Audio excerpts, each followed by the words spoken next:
Hai, perkenalkan, nama saya Misela Barahama, NIM saya 2004216.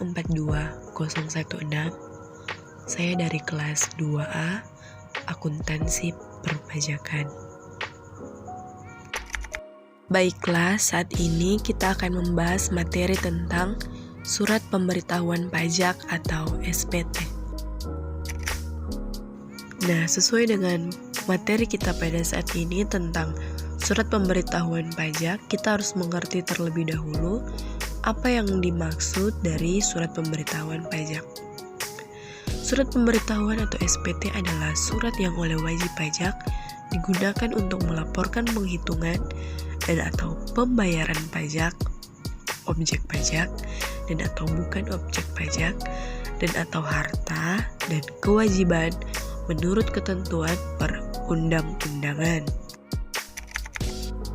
Apa sih fungsi dari surat pemberitahuan pajak? Yaitu sarana untuk melaporkan dan mempertanggungjawabkan pajak. Jadi, wajib pajak orang pribadi ataupun badan, SPT ini digunakan untuk melaporkan pajak penghasilan atau PPh. Nah, kemudian kalau dia adalah pengusaha kena pajak, berarti SPT ini digunakan untuk melaporkan pajak pertambahan nilai atau PPN. Berikutnya, jenis surat pemberitahuan ini terbagi atas dua jenis, yaitu 1. SPT masa dan SPT tahunan. SPT masa yaitu surat pemberitahuan pajak untuk pajak bulanan. Berarti SPT masa ini dilaporkan setiap bulannya. Pajak apa saja yang dilaporkan setiap bulannya?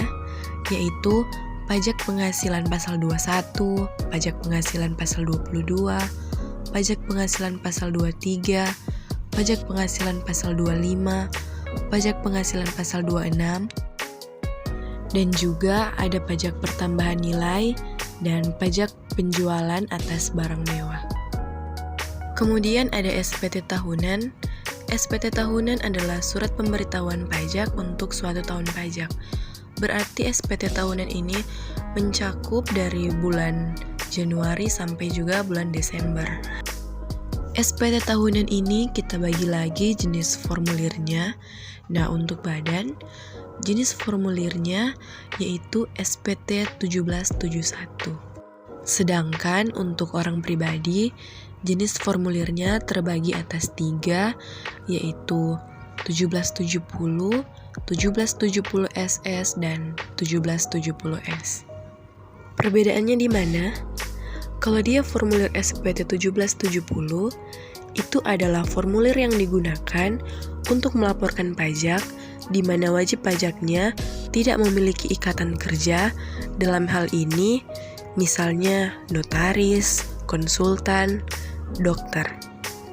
Nah, kemudian formulir SPT 1770 SS itu adalah formulir yang digunakan untuk melaporkan pajak apabila penghasilannya kurang dari 60 juta per tahun. Kemudian, formulir SPT 1770S adalah formulir yang digunakan untuk melaporkan pajak apabila penghasilannya lebih dari 60 juta per tahun dan punya lebih dari 2 pekerjaan. Nah, bagaimana cara atau prosedur dari penyampaian SPT?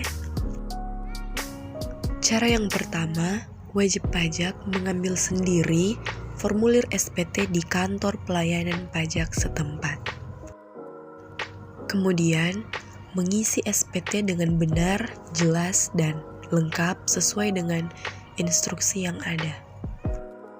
Setelah itu, menandatangani dan menyerahkan kembali SPT tersebut ke kantor pelayanan pajak. Selain itu, prosedur penyampaian SPT bisa juga wajib pajak dilakukan secara online.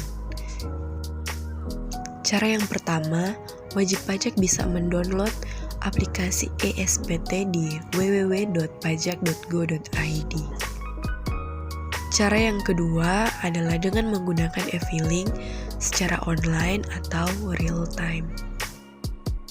Setelah kita mengetahui bagaimana cara prosedur penyampaian SPT, kita juga harus tahu kapan batas waktu penyampaian SPT tersebut. Nah, kapan sih batas waktu penyampaian SPT? Batas waktu penyampaian SPT untuk SPT masa atau SPT untuk pajak bulanan, batas waktunya adalah paling lama 20 hari setelah masa pajak. Misalnya nih, kita akan melaporkan pajak bulan Agustus.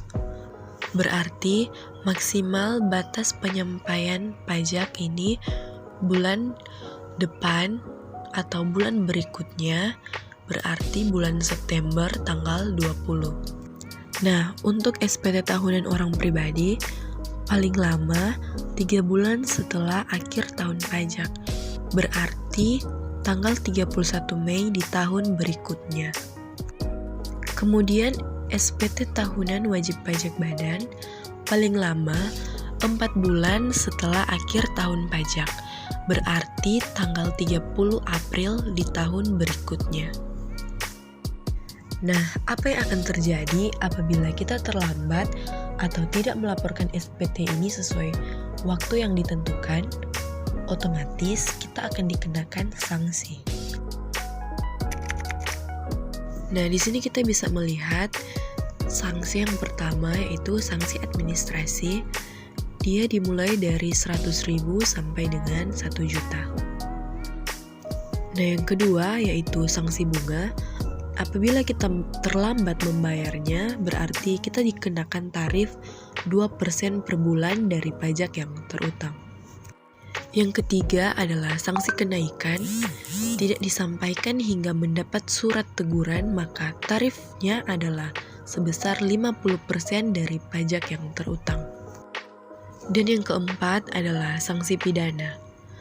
Yang pertama yaitu kealpaan berupa kurungan paling lama 1 tahun atau denda 2 kali dari jumlah yang terutang.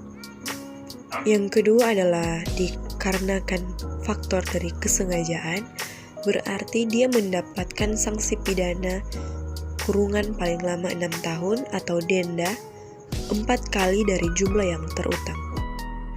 Nah, yang menjadi pertanyaan di sini, apakah ada pengecualian dari wajib dalam penyampaian SPT tersebut? Mari kita lihat di slide berikutnya, apakah memang ada atau tidak. Nah, ternyata setelah kita lihat di slide di atas ini, ada pengecualian dari kewajiban penyampaian SPT. Yang pertama adalah wajib pajak orang pribadi dengan penghasilan neto di bawah penghasilan tidak kena pajak atau PTKP. Yang kedua adalah wajib pajak orang pribadi yang tidak menjalankan usaha atau melakukan pekerjaan yang bebas. Sekian dari saya, Misela Barahama dari kelas 2 Akuntansi Perpajakan Politeknik Negeri Manado, yang sudah saya paparkan materi tadi tentang Surat Pemberitahuan Pajak atau SPT. Terima kasih.